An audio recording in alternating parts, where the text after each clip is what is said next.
আশ্বিন মাসের শুক্লা চতুর্দশী তিথি। বিশ্বাস এই দিনেই মা তারা স্বয়ং তারাপীঠে আবির্ভূতা হয়েছিলেন। ফলে প্রতি বছর এই দিনে তারাপীঠে হয় বিশেষ পূজা অর্চনা। ভক্তরাও দূর দূরান্ত থেকে আসেন তারাপীঠে।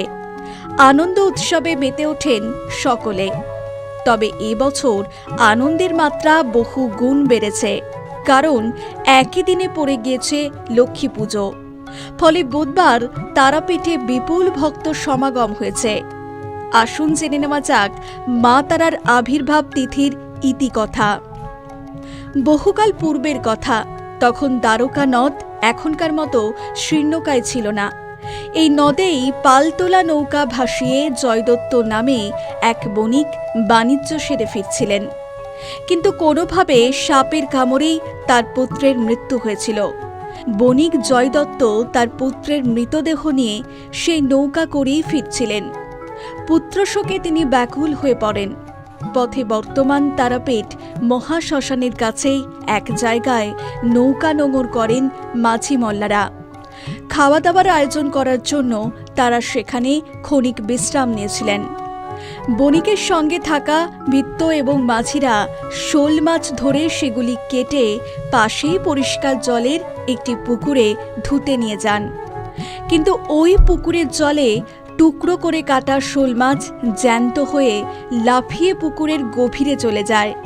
এই অলৌকিক ঘটনার মাঝি এবং ভৃত্যরা ছুটে গিয়ে জয়দত্তকে সবটা বলেন।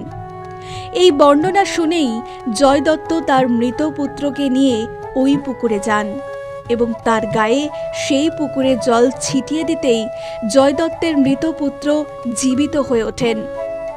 এই পুকুরটি জীবিত কুণ্ড নামে পরিচিত। ওই রাতেই বণিক জয়দত্তকে স্বপ্নে দেখা দেন মা তারা। ওই দিনটি ছিল আশ্বিন মাসের শুক্লা চতুর্দশী।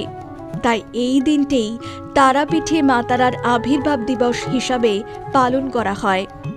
পরবর্তী সময়ে বণিক জয়দত্ত মা তারার পবিত্র বক্ষশিলা উদ্ধার করে মন্দিরে প্রতিষ্ঠা করেন।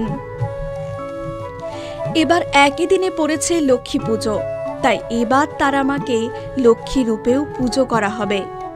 যদিও প্রতি বছর আবির্ভাব তিথিতে মা তারাকে গর্ভগৃহ থেকে বের করে বাইরের বিশ্রাম কক্ষে রাখা হয়। জীবিত কুণ্ড থেকেই জল এনে মাকে স্নান করিয়ে রাজবেশ পরানো হয়। বছরের একমাত্র এই দিনেই সকল ভক্ত মা তারা শিলামূর্তি স্পর্শ করতে পারেন। তারাপীঠের অদূরেই রয়েছে মা মৌলাক্ষার মন্দির। বিশ্বাস তিনি মা তারার ছোট বোন। তাই এই দিনে তারাপীঠের পশ্চিম দিকে মৌলাক্ষা মন্দিরের দিকে মুখ করে বসানো হয় মা তারাকে। আবির্ভাব তিথিতে সারা দিন মায়ের অন্নভোগ হয় না, তাকে ফলমূল নিবেদন করা হয়। তবে সূর্যাস্তের পর মা তারার শিলামূর্তি ফের গর্ভগৃহে নিয়ে যাওয়া হয়। এদিন যেহেতু লক্ষ্মী পুজো পড়েছে, তাই রাতে মা তারা মহালক্ষ্মী রূপে পুজো করা হচ্ছে। দেবীকে নিবেদন করা হয় মহাভোগ। তাতে রয়েছে খিচুড়ি, পোলাও, 5 রকম ভাজা, শোল মাছের পদ, বলির মাংস এবং পায়েস। ব্যুরো রিপোর্ট, নিউজ বর্তমান।